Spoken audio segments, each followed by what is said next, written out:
Здравейте, аз съм Милен от училище по пластене и днес иска да ми покаже как се правят ето тези вълнени ягодки.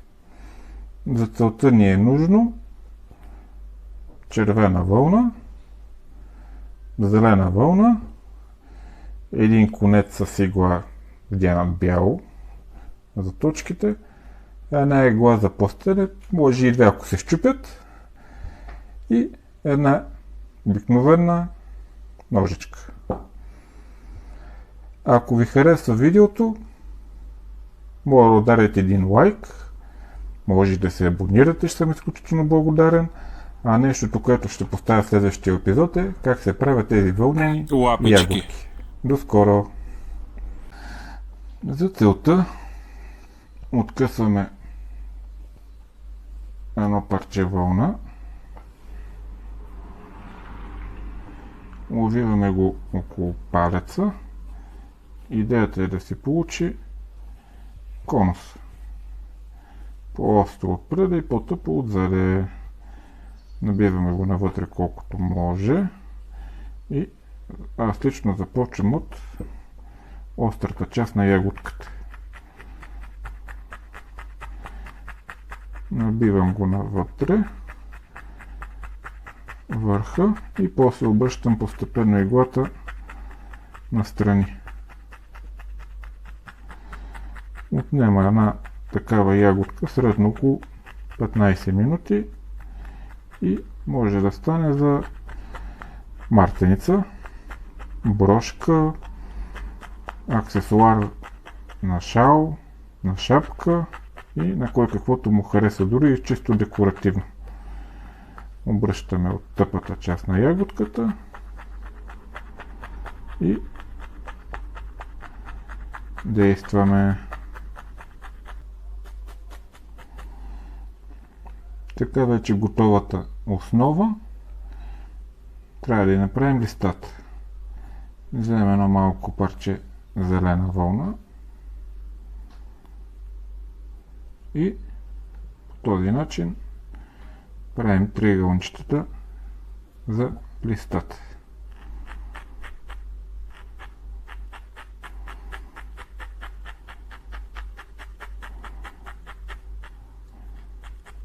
На кой както му харесват. Може и по-широки, може и по-тесни, може и комбинация, но кой както му харесват.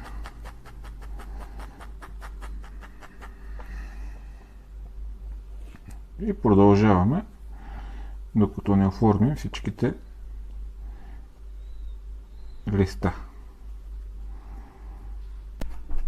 И така вече готовата ягодка, ето я, показвам.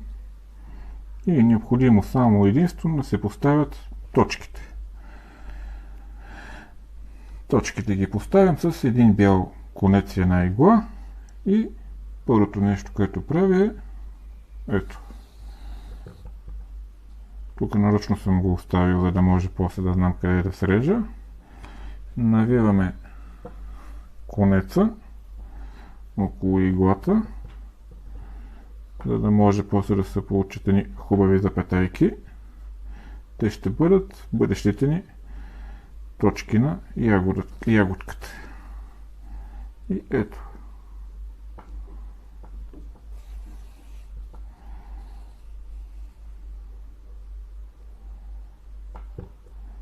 Преминавам към следващата.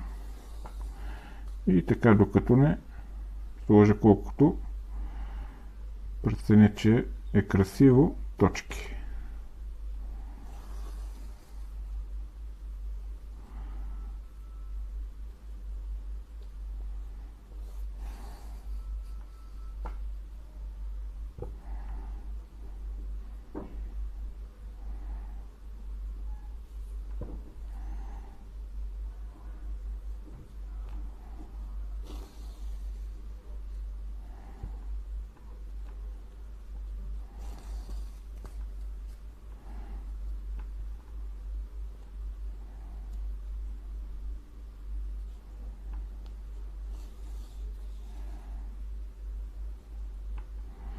И вече слагаме връзка на последната точка. Какво правим? По същия начин правим запетайката, точката. Вземаме една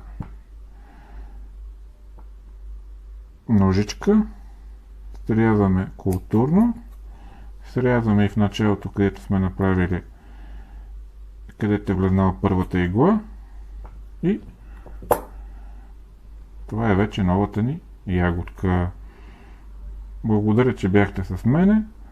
Ако ви е харесало видеото, ще съм благодарен да се абонирате, да натиснете палеца нагоре и камбанката. До скоро!